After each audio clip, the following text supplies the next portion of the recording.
सबसे पहले प्रभु यीशु के नाम में आप सबको फिर से इस अंतिम दिनों का शिक्षा में स्वागत करता हूँ। गया हुआ एपिसोड में मैंने वो इतिहास सबूत को दिखाया था जो रेप्चर शिक्षा को सिखाते आया है, और आज मैं आप लोग को बताने वाला हूँ वो है कौन सा पल में रेप्चर होगा उसका विषय में। इसका विषय में बताने के लिए सबसे पहले मैं आप लोग को क्लियर करना चाहता हूँ, वो है टीचिंग ऑफ इमिनेंस।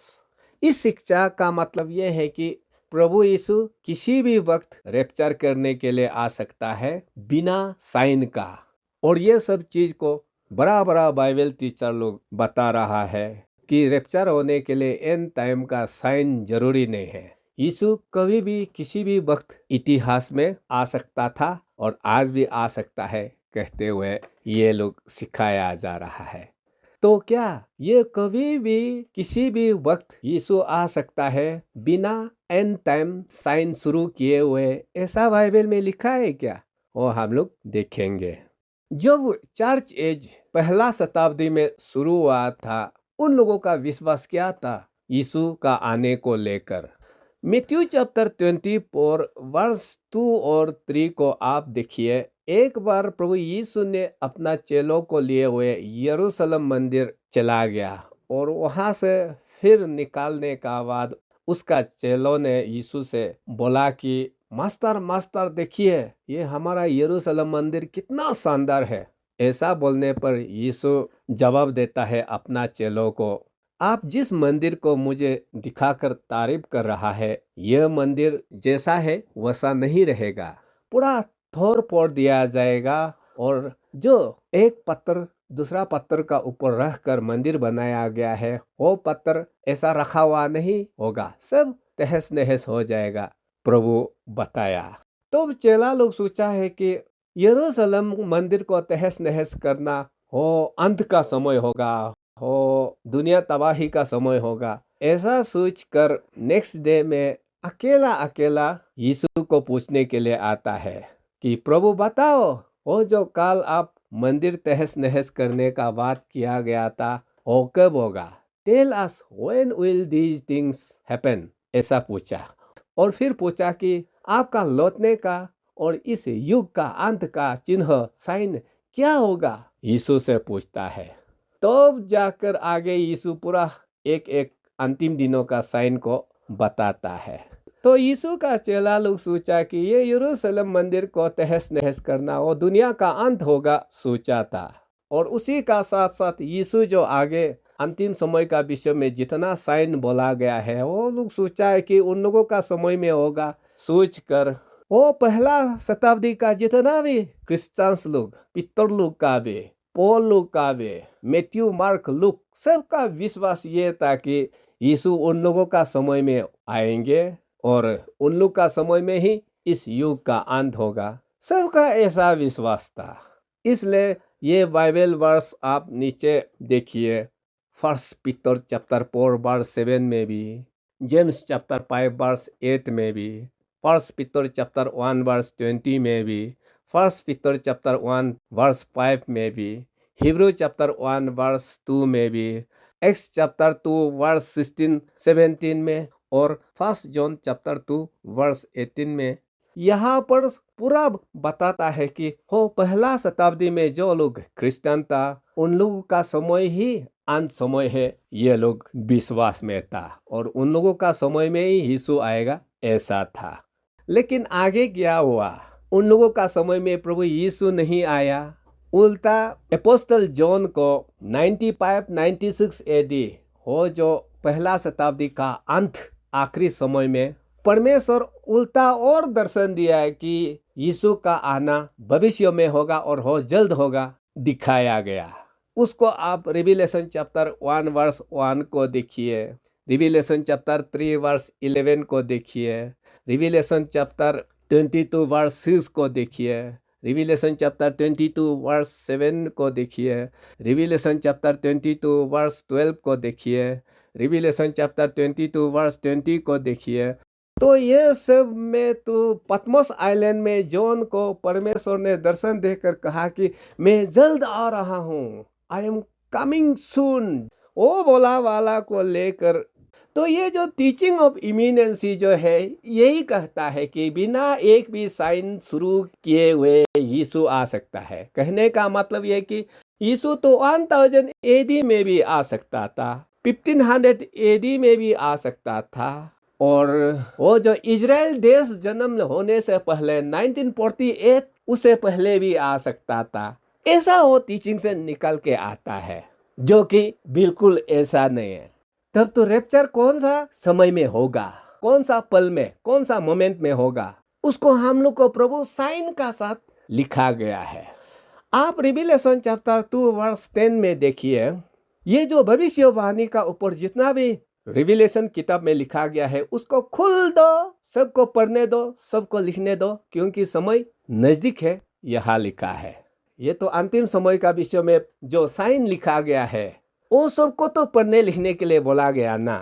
अगर एक भी साइन होने से पहले रैप्चर होने वाला है, तो तब तो हम लोग किस लिए प्रोफेसी को पढ़ेगा, किस लिए साइन का बारे में स्टडी करेगा, यीशु आ रहा है कि नहीं आ रहा है, हम लोग उसका पीछे किस लिए पड़ेगा। तो रैप्चर जो है, एक भी साइन फुलफिल होने से पहले होने वाला है, तो ये बाइबल वर्स बकवास होगा ना। और इसलिए आप रिविलेशन चैप्टर 1 वर्स 3 को भी देखिए। आशीषित है जो लोग भविष्यवाणी को चिल्ला चिल्ला के पढ़ता है, सुनता है और उसको सुनकर निभाता है, क्योंकि समय बहुत निकट हो चुका है। तो एक भी साइन नहीं होने से पहले रैप्चर होगा बोलने से तो फिर ये बाइबल वर्स तो बेकार हो जाएगा ना। तो तब तो ये किसके लिए लिखा है, वो नॉन क्रिश्चियन लोगों के लिए? डेफिनेटली नहीं है। ये हम सब क्रिश्चियन के लिए, जो लोग प्रभु का है, उन लोगों को प्रोफेसी को स्टडी करने के लिए, एंड टाइम साइन को जांच पड़ताल करने के लिए लिखा गया है। तो इसलिए रैप्चर जो है कभी भी किसी भी वक्त इतिहास में हो सकता था, ऐसा नहीं है। हाँ, ये साइन का साथ रैप्चर को जोड़ के लिखा गया है, और ये सब वो सेकेंड कमिंग का आसपास में ये सब साइन पूरा शुरू हो जाएगा, उसी में रैप्चर भी हो जाता है। उसका बाद आप मैथ्यू चैप्टर 24 वर्स 32 को भी देखिए। शुरू से तो यीशु पूरा उसका लौटने का साइन को चेला लोगों को बताते बताते आया ना, और बता बता करके ये जो मैं आज जितना भी अन दिनों के लिए साइन बताया गया है, जब आप देखोगे तो आप समझ जाना कि मैं दरवाजा पर खड़ा हूँ। तो अभी आप खुद दिमाग लगाइए, खुद सोचिए, बताने का जरूरी भी नहीं है। अगर कोई भी साइन होने से पहले रैप्चर होगा बोलता है, तो तब तो हम लोग को किस लिए ये सब साइन को जब आप देखता है तो समझ जाना कि मैं दरवाजा पर खड़ा हूँ। इसलिए बहुत सा बाइबल टीचर लोग गलत प्रचार किया जाता है कि रैप्चर कोई भी साल में हो सकता है, मतलब 19th सेंचुरी में भी हो सकता था, 1st सेंचुरी में भी हो सकता था। हाँ, 1st सेंचुरी वाला क्रिश्चियन लोग, उन लोग का समय में आएगा सोचने में सोचा था, लेकिन उन लोगों को प्रोफेसी का बारे में ब्रॉड नॉलेज नहीं था। जैसे आज हम लोग को पूरा जानकारी है, उन लोगों को बिल्कुल नॉलेज नहीं था। इवन जोन भी बुक ऑफ रिविलेशन को देखा है, वहाँ जितना भी देखा वाला को खुद उसको मीनिंग को पता नहीं होता। लेकिन जब सच में अंतिम समय पहुंच जाता है, तो अंतिम समय में रहने वाला लोग कोई जोन का लिखा वाला को पता चल जाता है। वो 666 को जोन लिखा है, लेकिन जोन को बिल्कुल मालूम नहीं होगा ना। अभी हम लोग को पता चलेगा कुछ समय का बाद क्या से क्या होकर 666 निकालने वाला है। इसलिए बुक ऑफ दानियल में भी आप देखिए ना, दानियल खुद एंड टाइम को दुनिया भर का देखा है, लिखा है, उसको कुछ भी मालूम नहीं था। जब जानने के लिए प्रभु से मांगा तो प्रभु बोला है, ये आपके लिए नहीं है, बंद करो, प्रोफेसी को लिख कर सिर्फ छोड़ दो। लेकिन जब अंत समय आ जाएगा, तब अंत दिनों में रहने वाला लोग को मालूम होगा, वहाँ ऐसा लिखा हुआ मिलता है। तो इसलिए ये बिल्कुल गलत शिक्षा है कि कोई भी अंतिम समय का एक भी साइन शुरू होने से पहले रैप्चर हो सकता है, ऐसा शिक्षा बाइबल में हमें नहीं बताया गया है। हाँ, उसका बाद आप लूक चैप्टर 21 वर्स 28 को देखिए। चैप्टर 21 में तो अंतिम समय का साइन को फिर वहाँ पूरा यीशु बताते बताते आता है, और बताने का बाद यहाँ भी कहता है कि ये जितना भी एंड टाइम के लिए मैं बताया, जब दुनिया में शुरू होते हुए देखोगे आप, तो उसी समय आप खड़ा हो जाना, अपना माथा को ऊपर करके तैयार हो जाना, क्योंकि आपका रिडेम्पशन, आपका उद्धार एकदम नजदीक होते आ रहा है, यहाँ लिखता है। और ये रिडेम्पशन या साल्वेशन या डिलीवरेंस ये क्या है? ये तो रैप्चर है बोल के मैं बताया ना, क्योंकि ये भविष्य में होगा बोला है। ये सब को तुम्हें आपको पूरा पहले रोमन चैप्टर 8 वर्स 23 और 24 को लेकर बता चुका हूँ कि रिडेम्पशन जो है दो होता है। एक तो आत्मा का सल्वेशन उद्धार, और दूसरा जो है शरीर का। और यहाँ पर पॉल बता करके रखा हुआ है कि आत्मा का उद्धार तो हम लोग पा चुका है, वी वर सेव्ड यहाँ लिखा है। लेकिन हम लोग और एक उद्धार के लिए इंतजार कर रहा है, वो है रिडेम्पशन ऑफ द बॉडी। हमारा शरीर को अमर बनाने के लिए, इमोर्टल बनाने के लिए उस रिडेम्पशन को इंतजार कर रहा है। तो यहाँ हमें बाइबल क्लियरली बता रहा है कि फ्यूचर में जो रिडेम्पशन होगा बोला वाला, वो आत्मा के लिए नहीं है, वो शरीर के लिए। तो इसलिए यहाँ जो लूक चैप्टर 21 वर्स 28 में जो यीशु बोला है कि जब ये अंत समय का साइन पूरा शुरू होते हुए आप अपना आंखों से देखोगे तो उस समय खरा उतना, क्योंकि आपका उद्धार एकदम नजदीक आ रहा है। तो ये रैप्चर है ना, तो रैप्चर में तो शरीर हमेशा के लिए अमर हो जाता है, रिडेम्पशन हो जाता है, कभी नहीं मरने वाला, कभी बीमार नहीं होने वाला, कभी एजिंग नहीं होने वाला। वो नया शरीर को हम रैप्चर का दिन में मिलेगा। और उस समय मरे हुए क्रिस्चियन लोग भी तो फर्स्ट थेसलोनियन चैप्टर 4 वर्स 16-17 का हिसाब से जिंदा हो जाता है ना, कभी नहीं मरने के लिए। उसी दिन शरीर का उद्धार होगा। तो ये शरीर का उद्धार जो होगा वो कब होगा? जब अंतिम समय का साइन शुरू होगा, उसी में होगा बोला है। तो कैसे रैप्चर कोई भी समय में हो सकता है, ये लोग जो सिखाया जा रहा है, बाइबल हमें ऐसा नहीं बताता है। हाँ, वो आप खुद बाइबल वर्स को देख लीजिए कि ये जब इन टाइम साइन होगा उसी आसपास में रैप्चर होगा, ये हमें बाइबल बताता है। ना कि वो 500 एडी में भी हो सकता था, ना कि सेकंड शताब्दी में भी हो सकता था, ऐसा बिल्कुल नहीं है। हाँ, तो इसलिए आप ये जो फ्यूचर साल्वेशन, जो बॉडी का साल्वेशन होता है ना, रैप्चर और रिजरेक्शन, उसको आप हिब्रू चैप्टर 9 वर्स 28 में भी देखिए ना। सेकेंड टाइम यीशु आ रहा है बचाने के लिए जो लोग उसको बेसब्र इंतजार कर रहा है, to save those who are eagerly waiting for him. देखिए, जब भी हम लोग प्रभु को विश्वास करता है, अपना बनाता है, उसी समय हमारा आत्मा साल्वेशन होता है ना, आत्मा बच जाता है, सेव हो जाता है। लेकिन आप हिब्रू चैप्टर 9 वर्स 28 में देखिए, बचाया वाला को बचाने के लिए आएंगे बोला है। तो ये तो रैप्चर है ना, हम सब तो बच चुका है ना आत्मा में, फिर हमें बचाने के लिए आएगा बोला है ना। तो ये फ्यूचर में, भविष्य में बचाने के लिए आएगा बोला वाला और रैप्चर है। हाँ, और ये सब पूरा अंत दिनों में होता है, ये आप लोग याद रखना। इसलिए इमिनेंसी शिक्षा का हिसाब से कोई भी समय में, किसी भी वक्त इतिहास में हो सकता था, उसका साथ बाइबल तालमेल नहीं होता, ये आप लोग याद रखना। उसका बाद मैंने आप सबको 6000 इयर्स ह्यूमन हिस्ट्री को बताया था, जिसमें जेनेसिस चैप्टर 1 और जेनेसिस चैप्टर 2 का हिसाब से प्रभु सारा संसार को 6 दिन बनाता है, 7वां दिन विश्राम करता है। और वो सब आदम से लेकर यीशु लौटने तक कितना 1000 वर्ष दुनिया को ले जाना है, उसको दर्शाने के लिए यह सब किया है बोल के मैं पूरा सिखाया। तो उस शिक्षा से वो आदम से लेकर यीशु मसीह सेकेंड कमिंग तक दुनिया को 6000 वर्ष गुजरने के लिए सेटअप करके फिक्स करके रख चुका है। तो कैसे 6000 साल पहुंचने से पहले कभी भी रैप्चर होगा? रैप्चर होगा तो ये 6000 वर्ष का आसपास में रैप्चर होगा ना, और उसी समय यीशु आकर वो 1000 वर्ष मिलेनियल किंगडम को राज करेगा। और वो 6000 इयर्स तो ये 2031, 32, 33 में पहुंच गया।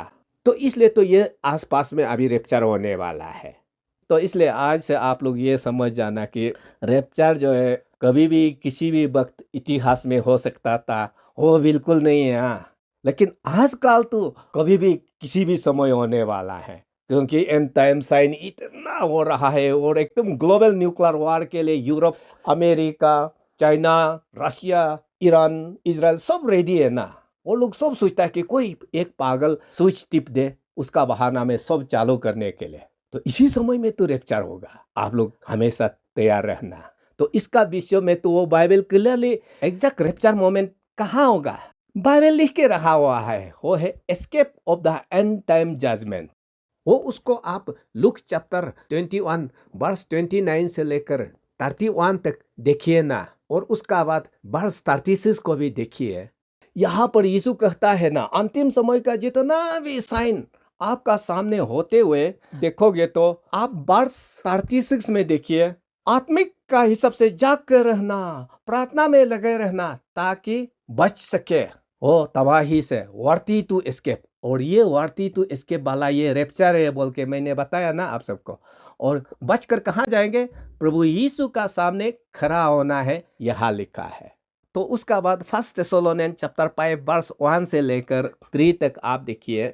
यहाँ प्रभु का लोगों को उजाला का संतान कहता है, और जो लोग प्रभु का नहीं है उन लोगों को अंधेरा का संतान कहता है। ये जब अंतिम समय का यीशु का आना, तबाही शुरू हो जाना, जब ये होगा, पापी वाला लोग नहीं बचेंगे, उस तबाही में बर्बाद हो जाएंगे। दे विल नॉट एस्केप लिखा है। तो इसे हमें रैप्चर का समय को कैसे पता चलेगा? मान लीजिए कल सुबह तक सारा संसार में परमाणु युद्ध शुरू होने वाला है, जिसमें 100 करोड़ 200 करोड़ मारा जाएगा। तो ऐसे में आज रैप्चर होगा? बिल्कुल नहीं होगा। अगर आज रैप्चर हो गया तो लोग तो इसका सोल्यूशन ढूंढने में निकाल के आएगा, सारा संसार पूरा रोने धोने में चला जाएगा। ये क्या हो गया, इतना करोड़ करोड़ लोग गायब हो गया, नॉन क्रिश्चियन का छोटा छोटा बच्चा लोग भी चला गया, सब संसार से रिश्ता नाता उड़ गया। तो उसमें तो सरकार से लेकर सब लोग तो इस कोई ध्यान देगा? कौन वर्ल्ड वॉर शुरू करेगा? कौन न्यूक्लियर वॉर करेगा? इवन न्यूक्लियर युद्ध सारा संसार में शुरू होने से अगर 5 मिनट होने से पहले रैप्चर हो गया तो भी संसार इतना उथल पुथल हो जाएगा कि वो न्यूक्लियर बटन दबाना ही सरकार छोड़ देगा। और वो लोग, ये क्या हो गया इस संसार में, हर एक देश से लोग चला गया, गायब हो गया। उसका सोल्यूशन में सरकार से लेकर पूरा सिटीजन तक चला जाएगा। यहाँ ये जो बच जाएंगे, एस्केप हो जाएंगे, ये सब से हम लोग तो लोथ का हो जो सोदोम एंड गोमोरा का जो आग से नाश किया वाला को भी वहाँ होता क्या है, लोथ और उसका परिवार को बाहर निकलते ही आग बरसाता है। उसी प्रकार हम लोग का समय में भी जब सारा संसार जैसे ही न्यूक्लियर वॉर स्विच बटन दबाता है और हर एक देश में परमाणु हथियार आकाश से गिर रहा होता है, उसी समय ये रैप्चर होने वाला है और उसमें हम लोग बच जाएंगे। और जो लोग उसमें नहीं जा पाया, वो महानगर Delhi, Mumbai, Moscow, Beijing, Washington, New York, Paris, वो लोग पूरा वेपोराइज हो जाएगा, धूल मिट्टी में कन्वर्ट हो जाएगा, वो कोई जिंदा रहेगा भी नहीं। तो इसी वर्ल्ड वॉर 3 का बाद वो जो एंटी क्राइस्ट का एक सरकार सारा दुनिया को बनाया जाएगा बोला वाला शुरू हो जाएगा।